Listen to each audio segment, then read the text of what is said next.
Hi, everybody. Welcome to the September 23rd, 2016 edition of Colorado Inside Out. I'm your host, Dominic Dezzutti. Thank you very much for joining us. Let's get a quick take on a recent poll of Colorado voters showing 56% in favor of the minimum wage hike ballot issue and 70% in favor of the medical aid and dying initiative. Patty Cahoon from Westward, were you surprised to see such big numbers for the medical aid and dying initiative? No, not at all, because I think people really care about that issue. The Colorado Medical Society's come out and said it's okay with us. And it's interesting, people can pick and choose. They want this, they don't want Colorado Cares. The minimum wage is a little tighter because that could start shrinking if there's a campaign against it. Amy Oliver Cook, Executive Vice President at the Independence Institute, thank you for joining us. The Institute has both proposed and opposed many ballot issues in the past. If you saw these numbers, I guess specifically the 56%, 70%, I think everyone can say, oh, that's pretty good. 56%, are you sleeping well at night on that number? You know what, if you're at 56% at this point, you've got a pretty good shot of winning. I would say that both of these are probably on their way to being passed in November. Doesn't mean that there won't be something that might come up that weakens those numbers a little bit. The interesting thing is, would the minimum wage pass if Amendment 71 were in effect? That is a very good point. That would, as folks probably know out there, if they've been watching Colorado Sides, it would raise the bar. That's their whole line about making it tougher about passing an amendment to the Constitution. Eric Sonderman, political analyst. The ads now are beginning to get more play. It's the end of September. There's less than a month before ballot issues get mailed out. There's more oxygen in the room this year because the presidential campaign isn't doing a lot of advertising in Colorado. The Senate campaign doesn't exist. So do you think the ads will affect the ballot issues more often? I think there's certainly that potential. I don't know how much advertising there's going to be on either side of the medical aid and dying initiative. You and I did a debate, which I guess airs at 9 o'clock tonight. Absolutely. So a half hour after we wrap up tonight on that issue. And I really recommend it to viewers. I thought it was a fascinating debate. The numbers do not surprise me on the medical aid and dying issue. On the minimum wage, it seems like, and you know, all of these polls have margins of error, but it seems like their lead is holding up here. Both sides, I believe, are now on the air. The big advertising campaign is obviously against Amendment 69, and that thing, you know, if we can make a couple predictions, that one is going down, and probably going down resoundingly as medical aid and dying is passing, and probably passing resoundingly. Those would be my predictions. I'm going to be curious whether the opponents to minimum wage can whittle those numbers away, or whether those numbers are now starting to get baked in. Penn Tate, attorney at Q-Tech Rock, also a former state lawmaker. Wrap it up for us. You know, I agree with what's been said around the table. I think the medical aid in dying is going to pass. I think it appeals to sort of the libertarian strain in Colorado. This is a personal decision. Government shouldn't be involved. Stay out of the way, particularly when Colorado Medical Society favors it or says they don't have a problem with it. I think that's there. The minimum wage piece, I still find curious because my primary objection to it is it shouldn't be in the Constitution. Although I do believe even if raise the bar were in place, I'd be willing to bet that it would still have made the ballot, even if you had collected the signatures around the state, because I think other parts of the state outside of the metro area have been slower to recover from the recession. So I'll bet there would be some support for it. I don't know if the campaign in opposition to the minimum wage is going to be able to pick up enough steam fast enough to head it off. I think they may have let, as Eric said, the numbers bake in too much. Well, let's get to it. Democratic Senator Michael Bennet declined an invitation to debate his Republican opponent Darryl Glenn in an October debate hosted by CBS 4, Colorado Public Television, and KOA News Radio. Earlier in the month, Darryl Glenn declined an invite from the Denver Post. So the two U.S. Senate candidates in a statewide election will likely only debate twice this season, with only one of those debates being held in Denver. Patty, this is obviously very close to home for me. It's our series. It's our partnership we have with CBS 4 and KOA. And I'm a debate producer, so I'm really biased. What's your take? Well, I'm not a debate producer, and I've never said no to Channel 12, I don't think, so I'm not biased in this at all. I think it's a shame that Bennet isn't doing it, and I think it's a shame also that Glenn is not going to do the Denver Post one. We don't get that much chance to hear politicians speak, even though Bennet has been is the incumbent. We don't get to hear him speak at length about different issues. So even if he doesn't want to debate, Darryl Glenn, if you've got a good debate moderator, you're going to hear questions that he would be able to answer, and he would be able to tell people in Colorado where he sees the state going, what he's done over the past years. You know, we did an interview with Darryl Glenn this week, which was really interesting, and he was saying, among other things, one of the reasons he doesn't want to debate is because everyone's always asking about Trump. And he said, you know, he supports Trump because Trump is the head of the ticket, but he doesn't want to talk anymore about Trump in the debate.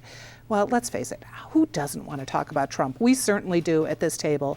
And I cannot wait for that debate Monday night, which should be a very telling event. And we'll be talking about it here next Friday. Yes, we will. Amy, when I look at this, I understand the strategy from the Bennet campaign. I disagree with it. I hate it, but I understand it.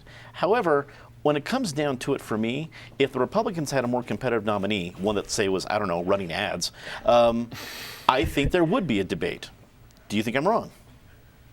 No, I don't. And it's likely that there probably would be a debate. But, you know, and to play devil's advocate on that just a little bit, no, that's not a plug for I was going to say, for Caldero's show.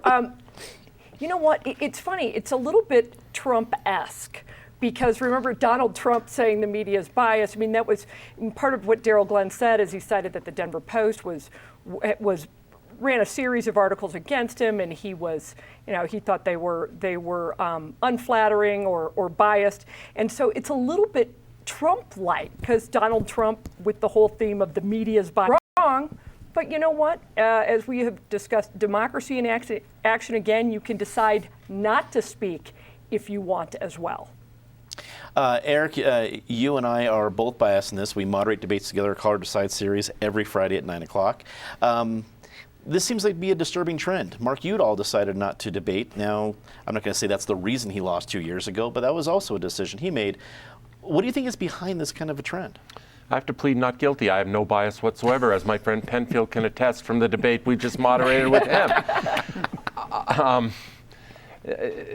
Michael Bennet is not debating because he doesn't have to debate. I mean, it's the point that Patty and you, Dominic, and Amy already discussed. When there is no Senate race, and you know, I proposed a few weeks ago we retire this issue because there just isn't a race here.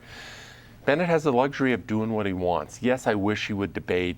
I think the risk factor for him debating is very negligible. But I understand the calculation.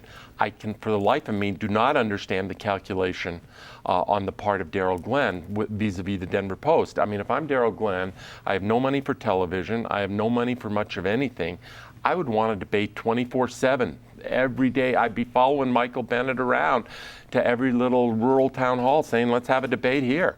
Mm-hmm. I would be grasping at anything I could grasp at to get an encounter with Michael Bennet and to get some press and some airtime. So I know Darryl Glenn is in a spat with the Denver Post. I think the spat is not serving him well. But again, this is not a competitive race.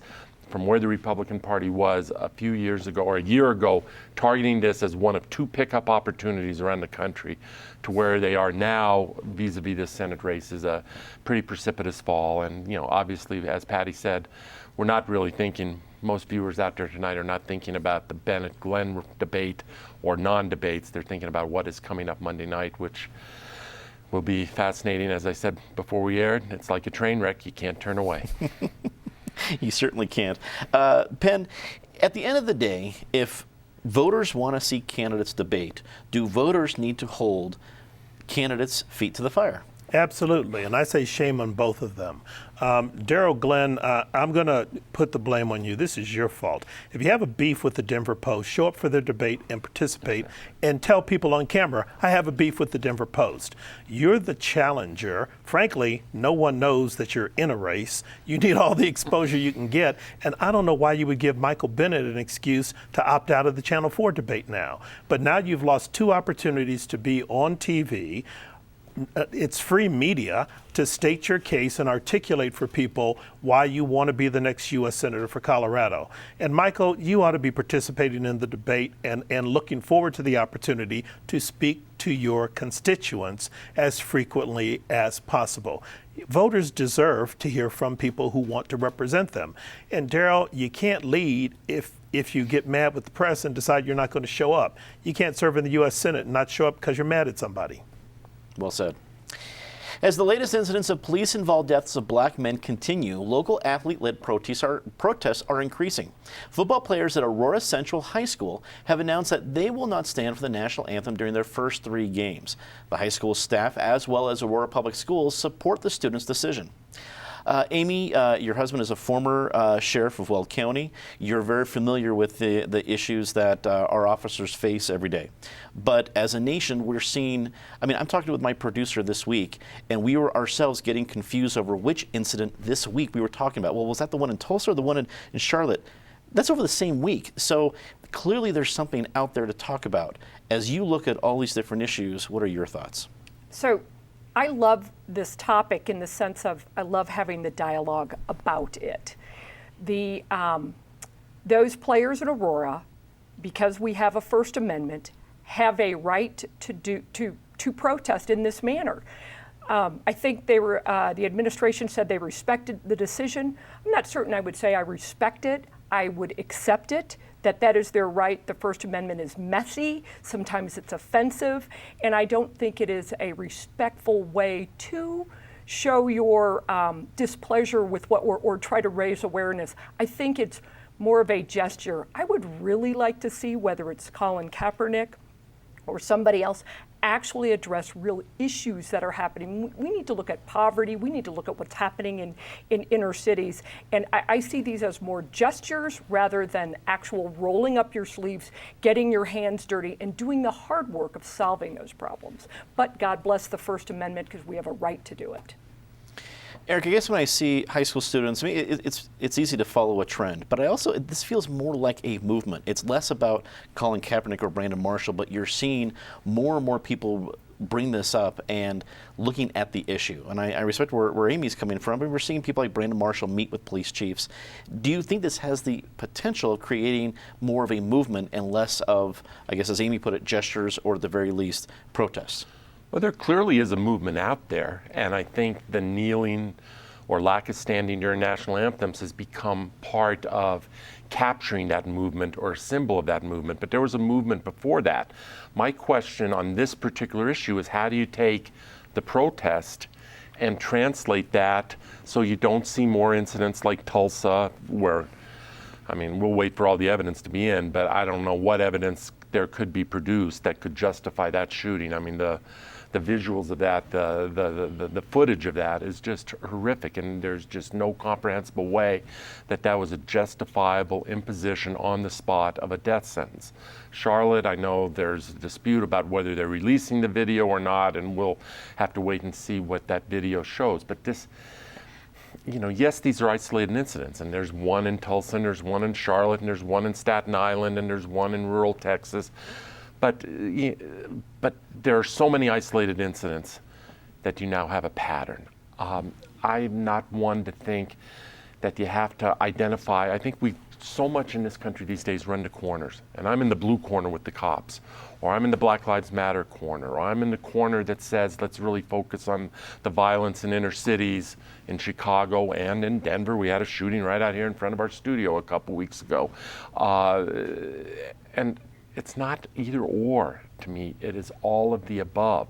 But with respect to this particular issue, I don't know how you translate these protests into action so you don't keep having these. It has to be a matter of policy, it has to be a matter of police culture, it has to be a matter of training, it has to be a matter of a new kind of public ethic. Penn, what's the vital next step after kneeling during an anthem? The vital next step, I think this is a movement. It's a parallel to the civil rights movement. You get enough action like nonviolent protest and sitting at lunch counters, and it begins to move the dial where people talk about what sort of policy changes, what sort of changes in law do we need to bring into effect to change the occurrences. I agree with Eric. Twice is a pattern, and there are too many unarmed black men being gunned down. Kudos to the Tulsa DA for filing manslaughter charges against the police officer there. And right before we came, I saw that in Charlotte, it turns out the wife of the man who was shot taped everything on her phone, and she's released that, and it shows her saying, "Don't shoot, he doesn't have a gun." and they shot him anyway. So the evidence isn't in yet.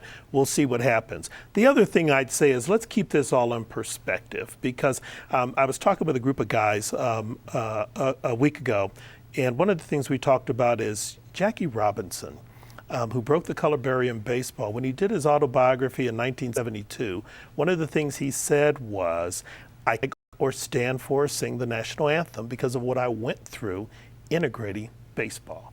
That was his way of protesting what had happened to him. Patty, it's disturbing all the way around, but do you see a path to the next step? Well, I see here we're doing some good things. I think the fact that the students are doing this in Aurora is good, and I think that the schools supporting their First Amendment rights is good. The Aurora Police Chief is also doing a lot of community discussion. That should expand in the high school. They should be having more discussions of their rights, of how things work.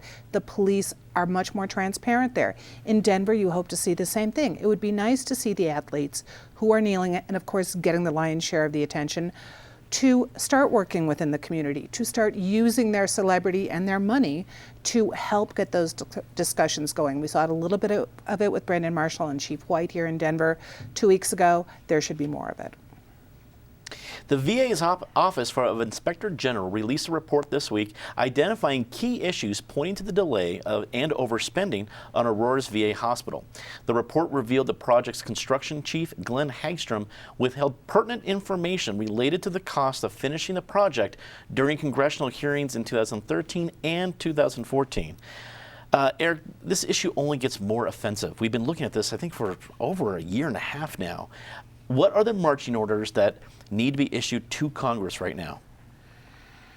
Marching orders to complete this project, hold down the budget, but mainly, I think this ought to be maybe not part of the VA, but perhaps a national monument, so that people across the country can come visit this and see it in perpetuity as a monument to a project that is completely spun out of control. Yes, we need a hospital here. One day we'll have a hospital, but it boggles the mind, both the time delay of this and the cost. We are now with the addition of another $300 million. And everyone says, oh, it's going to cost another $300 million to equip it and to do this and that. And we all just sort of nod and say, oh, $300 million. Because when a project's already blown up from $600 million to now with this new number, it will be over $2 billion for a hospital. It is mind-boggling. It is mind-boggling. The bigger issue, and I know Donald Trump has had some things to say about this, we'll see if it comes up in the debate Monday or one of the future debates, is does the VA system need to exist as it does now in perpetuity? I know a lot of veterans like that system because it's a standalone system and it's a way of paying them honor. And my question is, are we honoring them with this kind of, and it's not just the cost overruns, it's the delays in the system, it's people dying, waiting for medical care. And does that honor them? Or if you somehow more privatized the system and didn't make it a captive system and gave them better care in a more timely way, is that really a way of honoring them? Mm-hmm. Now, Penn, you got into some things that we really frown upon at this table. You actually did some research on this. You actually read a report, that's going to really hurt the analysis of this table. But with that work you've done, with the look that you've done at the report, what are your thoughts? I'll keep it real simple. This is a crime. The victims are the veterans who should have been receiving treatment in a new hospital years ago. They need to do whatever they need to do and complete it as inexpensively as possible so that services can be provided. Then they need to start indicting people and charging people with crimes. This is inexcusable. Too many people knew what was going on and either concealed the truth or lied about it, and people need to be held accountable within the VA, and then maybe they should just be delivering services and not build any more buildings. Patty, to Penn's point, do you think there's enough bipartisan anger, movement, what have you, to actually see some indictments come out of this? Well, I would hope so, but there are other victims here too, the taxpayers. And what worries me is that this is just the most egregious example of horrible government bungling and bureaucracy.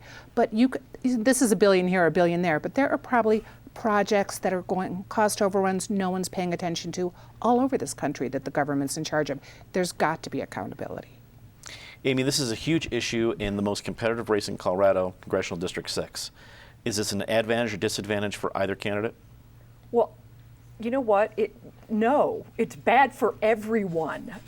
This doesn't serve anyone well, and I feel like I'm living Groundhog Day. Somebody's lied to Congress again, and there are cost overruns yet again. I don't think it serves anyone well, but I would say this. Pete Blake in 2014, December 2014, wrote A Tale of Two Hospitals, a great column talking about how St. Joseph's Hospital came in under budget, and they even expanded the square footage. Under budget and under in time. Now you compare that to the VA. Just saying, you might want to look at doing some privatization in the VA. Mm-hmm. Let's get a quick take on this final one. In a 9-4 vote on Monday, the Denver City Council approved a $150 million affordable housing funding plan. Spread out over 10 years, the plan is expected to fund hundreds of new income-restricted apartments, emergency financial assistance to help people keep their homes, and to preserve or build up to 6,000 housing units. Penn, your quick take on this. It is finally passed. It's finally passed. It is an issue that needs to be addressed. Implementation is going to be the key. And working with developers who feel that the charges associated with it are too large. Patty, some folks have said this isn't going to be enough money to solve the problem, but $150 million is real money. It is real money, and if it's used wisely, it will make a dent in a very, very big problem. But the accountability is key here too, because we had a plan before that affordable housing was going to be built into all the big developments downtown, and developers just bought their way out of it. So it's something to keep an eye on. But again, it is just part of the big problem. Amy, I have a feeling that somebody from the Independence Institute would have a better solution. Your thoughts? How about another solution? I think it was Representative Cole Wist who said that right problem, wrong solution. What we really seriously need to address is the construction defects and open up a market which will include affordable housing. And when we just talked about the VA, government getting involved, and we need accountability. I have yet to see that. So not feeling very good about an affordable housing project in downtown Denver that is $150 million. I will, hopefully I got that right, Representative Wist. Right problem, wrong solution. Eric, wrap it up for us. Don't have a lot to add. Largely identify with Penn's comments. I think the devil is in the implementation. I have a degree of dubiousness that this is going to live up to all of its promise, but I'm hopeful. 2 words. Let's see. Let's see, indeed. Well, let's get to our favorite part of the show, Disgrace of the Week. And as always, Ms. Calhoun, please start us off. Well, I'm returning to the problem of homelessness, lack of affordable housing. Denver has undertaken this whole policy on sweeps, but it is not following its own policy. As we detailed this week, they're not talking to city council people, they're not talking to the service providers so that they can go out and help their clients before they're swept off the streets. And the result is just aggravating our homelessness problem. Amy. Last time I was here, I said until November it would be XL Energy and the PUC. I'm adding one more to it, the Office of Consumer Counsel, which has completely given up its role as a watchdog on electricity rates, and they've essentially rolled over and agreed with XL and said yes to a massive $1 billion wind farm out on the Eastern Plains. Eric. Denver has another high-level official on leave, under investigation, long-term leave, very little disclosure of the nature of the investigation. A gentleman named Walter Green, who's a deputy director, I believe, of the Denver Crime Lab, has been on suspension and investigation since June. We're now approaching the end of September. We'll see how this plays out, but this seems to have become a pattern in this administration. Let's hope there's not another big settlement a la the city attorney, Stuart Shapiro, that is accompanied by an apology letter. If there is wrongdoing here, what's taking the delay? Why is he still on the city payroll? Penn. I know this is a very troubling election year cycle, but I was really disturbed to see some of the negative ads that the Kaufman campaign is running in that congressional race. For an incumbent to go there now, I think Mike Kaufman's better than that. I think the ads are a disgrace. Let's get to say something nice about somebody. Patty. Well, when you want to talk about someone who is trying to make a difference on this community policing issue, Alex Landau, who was beaten badly by Denver cops, wound up getting an $800,000 settlement from the city, just won an Emmy yesterday for an animated cartoon he did about his situation. So he's a great guy working in Denver, Alex Landau. Fantastic. Amy. I beat up government a lot, but so let me say something nice about a Weld County councilman, and this is the Weld County Council, a young man named Jordan Gemiola, who stuck to his guns and managed to get past a request for an audit of the Weld County Commissioner's expenses, as well as a performance audit of the Clerk and Recorder's Office. So good job. Eric. I see we have a little time, so I'm going to do a really quick twofer. Denver's losing another institution this week, a neighborhood bar, the Campus Lounge down on Exposition and University, a great hockey hangout. I would go there and watch hockey back in the 80s when the NHL didn't have a TV contract. And secondly, I've been remiss in not saying this. This is a month old, but John Walsh has stepped aside as the U.S. Attorney for Colorado, and he served in that position for most of the Obama administration. John is a first-rate public official, civil servant, and we thank him for his service. Penn. Twofer also, the Tulsa DA for bringing charges in that case. It lends credibility to the process to at least start by responding to the situation rather than always saying that police-involved shootings, you exonerate the officer. And secondly, I can't say how impressed I am with these kids at Aurora Central, and more so with the administrators and parents there who have said, you know, they're being constructive, they're not doing anything that's disruptive. We ought to let them have their say. It's encouraging to see young people care enough about something to say or do something. So thank you. That is all the time we had tonight. Thanks for tuning in. Be sure to stick around tonight for two big debates, as Eric alluded early medical aid and dying ballot issue. It's a very good debate. And at 9:30, our 2016 Both Sides of the Story tournament rolls on with St. Mary's High School. That's a private Catholic high school in Colorado Springs, debating if Colorado schools should allow vouchers. It's a great debate. You don't want to miss it. For everyone here at Colorado Public Television Channel 12, I'm Dominic Dezzutti. Thanks for watching. Good night.